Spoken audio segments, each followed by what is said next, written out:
Alam natin ang expectations pagdating sa Chocomucho Flying Titans. Lagi silang title contender.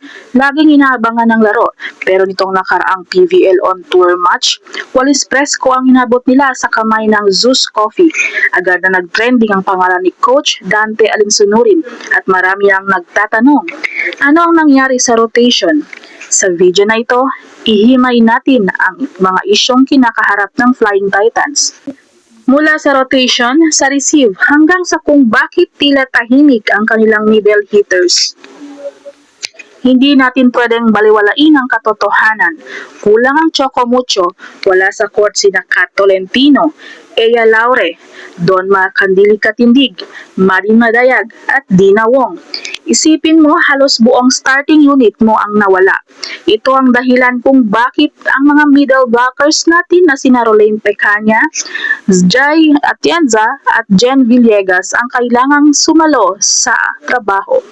Pero aminin natin, ramdam ang kawalan ng lethal middle na katuwang sana ni Maddie sa harap. Kulang sa blockings at halos walang quick hits na nagpatigil sa depensa ng kalaban.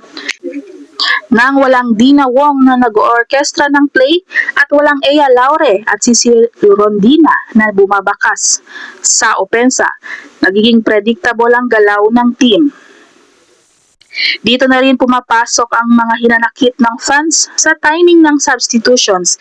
Marami ang nagtataka kung bakit pag nag-iinit na ang player, bigla silang isinasub out. Pero tingnan din natin ang kalaban. Ang ibang team sa PVL, hindi na sila push over. Ang Zeus Coffee at iba pa ay kitang-kita ang pag-improve sa kanilang system. Mabilis na transition at disiplinadong block. Hindi na pwedeng umasa lang sa basic plays. Kailangan ng innovation na tila nahihirapang mahanap ng coaching staff habang sinusubukan ng iba't ibang combinations. Naniniwala ako na ang pagkakatalong ito ay isang wake-up call. Ang pag-improve ng ibang teams ay hamon sa Chocomucho. Ang pagkatalo sa ganitong tournament ay mas mainam kaysa sa regular season. Ito na ang chance para ayusin ang middle attack, pagandahin ang substitution patterns, at patatagin ang chemistry bago pa bumalik ang mga national team stars.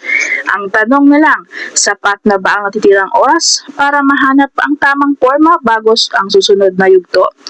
Sa huli, ang coach ay nag-a-adjust batay sa sitwasyon. Pero para sa inyo, sa tingin ninyo ba ay kulang talagang firepower ang middles ng team ngayon? O sadyang bad timing lang ang lahat dahil sa dami ng wala sa roster? I-comment nyo na ang inyong mga thoughts sa ibaba. Huwag kalimutang i-like ang video at mag-subscribe para sa higit pang PVL Deep Dives. Hanggang sa muli!